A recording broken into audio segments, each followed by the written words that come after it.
Olá pessoal, queridos irmãos e irmãs, estamos de volta para mais um devocional. Hoje, um dia depois das eleições municipais, na minha cidade, assim como na sua, talvez um novo governante vai tomar posse a partir do ano que vem, ou o governante tenha sido reeleito, mas muitos brasileiros experimentam o dissabor da derrota. E eu queria utilizar esse fato para fazer uma ligação com um texto da Palavra de Deus na série de estudos que eu resolvi fazer desde o devocional passado, em que estive falando sobre a vitória de Davi sobre Golias. Hoje eu queria falar nessa série de estudos que eu intitulei Desafiando Gigantes, a ocasião em que o gigante vence, quando nós somos derrotados, e de que forma Deus pode utilizar as derrotas, principalmente quando Ele tem propósitos nisso, para aperfeiçoar o nosso caráter e a nossa relação com Ele. Por isso eu quero chamar a atenção do irmão, da irmã, você que está sendo alcançado por esse vídeo. Eu queria que você compartilhasse esse vídeo com outras pessoas, talvez até que não sejam crentes em Jesus, mas que sejam pessoas tementes a Deus, para meditar sobre esse texto e principalmente sobre a importância que as derrotas têm na vida do povo de Deus. Porque hoje nós vivemos um tempo em que muitos alegam que ser filho de Deus é sinônimo de prosperidade material, financeira, de saúde, e que aqueles que passam por problemas financeiros, problemas de saúde, passam por falta de fé, quando muitas vezes é justamente o contrário. As nossas provações são para aperfeiçoar o nosso caráter e desenvolver a nossa fé.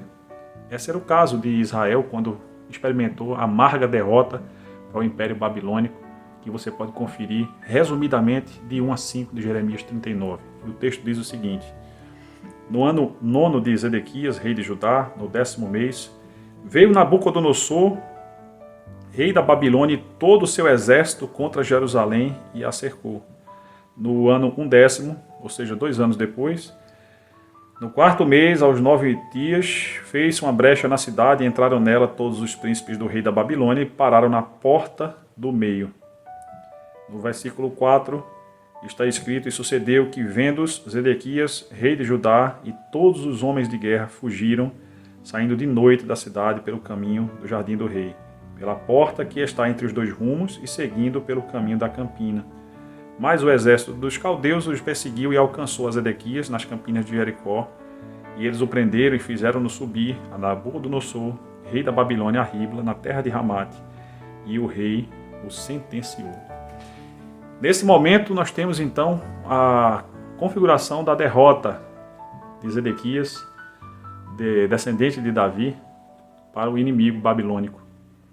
O inimigo babilônico que não conhecia Deus, mas que foi utilizado naquele momento por Deus, como você pode conferir ao longo do livro de Jeremias, como instrumento do juízo de Deus. Porque Israel havia perdido sua identidade como povo de Deus, havia se contaminado de tal forma com a idolatria dos povos vizinhos, que havia esquecido que Deus é o Deus verdadeiro. Você vê isso, por exemplo, no episódio em que Elias teve que enfrentar os profetas de Baal, de Astarte, mais de 800 homens sendo sustentados pelo tesouro de Israel, porque naquele instante da história, num momento determinado, Israel não sabia mais sequer quem era Deus. E Deus utiliza essa circunstância da vitória de Nabucodonosor, não foi para julgar, para punir o seu povo, mas para chamar o seu povo para uma reflexão sobre as causas daquela derrota, sabendo desde o princípio que se o povo andasse com Deus, nos caminhos de Deus, eles venceriam seus adversários. E aquela derrota era um sinal naquele momento de que Israel precisava refletir melhor sobre a qualidade do seu relacionamento com Deus, da sua identidade de povo de Deus, do seu chamado vocacional para ser luz para as nações. Israel, que naquele momento não era capaz de ser luz nem para ele mesmo. Como disse, muitos afirmam que ser filho de Deus significa não experimentar problemas de ordem financeira, de saúde. Na verdade, todos nós estamos nivelados como seres humanos, e a pandemia tem sido um instrumento revelador de como nós somos semelhantes, não importa a condição social, não importa o país em que vivamos. Como seres humanos, somos idênticos nas nossas necessidades, nas nossas carências, deficiências, nos nossos pecados, na nossa sede de Deus, na nossa necessidade que temos de nos aproximarmos desse Deus Criador maravilhoso, Redentor, que quer alcançar a vida de muitas pessoas por meio da minha vida, que também um dia já foi alcançada por meio da sua vida, que hoje está assistindo esse devocional. E por isso nós somos chamados a refletir sobre o valor que certas derrotas têm, mesmo que mudem um pouco os nossos planos, mesmo que elas não estejam, né, dentro daquilo que seria a nossa agenda, mas que quando elas vêm, elas nos dão a oportunidade de reflexão sobre o grau da nossa dependência de Deus, sobre a qualidade do nosso relacionamento com Deus e sobre os propósitos que Deus tem, o que é que Ele quer nos ensinar naquele momento difícil, para que nós possamos utilizar das derrotas, nos utilizarmos das derrotas para aperfeiçoar o nosso caráter, a nossa identidade de filhos de Deus. Nós temos a oportunidade nessas ocasiões de reconhecer onde nós caímos e fazer emendas, fazer consertos, fazer ajustes. Como é importante, né, para um filho de Deus fazer ajustes. O texto de Jeremias nos mostra como Deus utilizou isso para ensinar ao seu povo a respeito de si mesmo, de quem ele era e de qual a importância de Israel depender completamente dele como seu Deus. Jeremias 29, 7. O profeta diz ao povo: orem pela cidade para onde eu vou mandar vocês.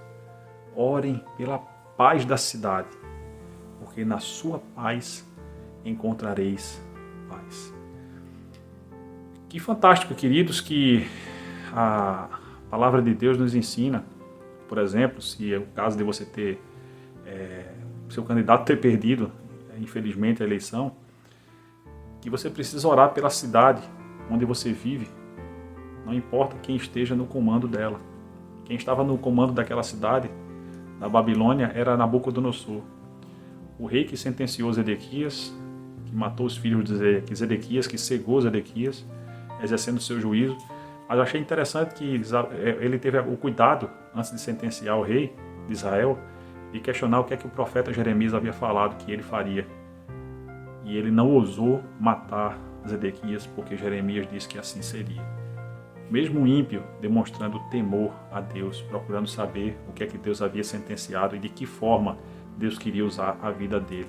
E nós que somos filhos de Deus, de que forma Deus quer usar a sua vida, de que forma Ele quer que você enxergue as derrotas experimentadas, de que forma você precisa entender que é preciso orar pelo contexto em que você está inserido, mesmo que ele não seja aquilo que você gostaria, porque na paz do local onde você se encontra, você vai encontrar a paz.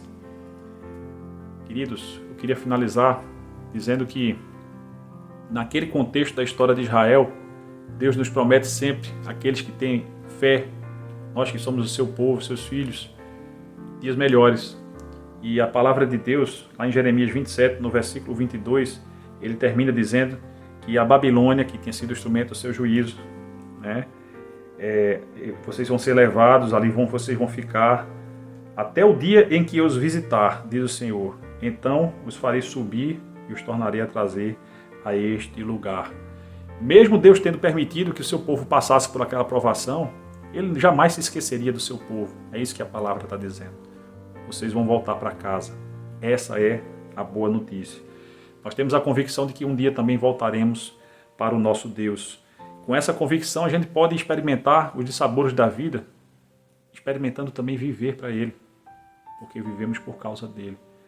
Então que nós possamos dedicar nossas vidas a Deus e ressignificar as tribulações pelas quais passamos, entendendo que muitas delas estão sendo vivenciadas para que nosso caráter seja aperfeiçoado, para que nós possamos experimentar mais de Deus, confiando nas promessas que Ele tem para nós, que se cumprirão, porque as promessas de Deus sempre se cumprem. Confiantemente, seguirmos a nossa jornada, fazendo com que o mundo conheça que Ele é o Deus único e verdadeiro e que Jesus Cristo é o seu Filho. Assim nós vamos estar colaborando com a obra que o Espírito Santo tem feito de levar a humanidade na pandemia, fora dela, nas eleições ou fora dela, a um arrependimento verdadeiro para que possa alcançar a redenção. Que Deus te ajude, que Ele tenha misericórdia de nós e que esse dia seja um dia em que você possa meditar sobre as dificuldades como instrumento de aprendizagem e de aperfeiçoamento do seu caráter e da sua relação com o nosso Deus. Deus te abençoe.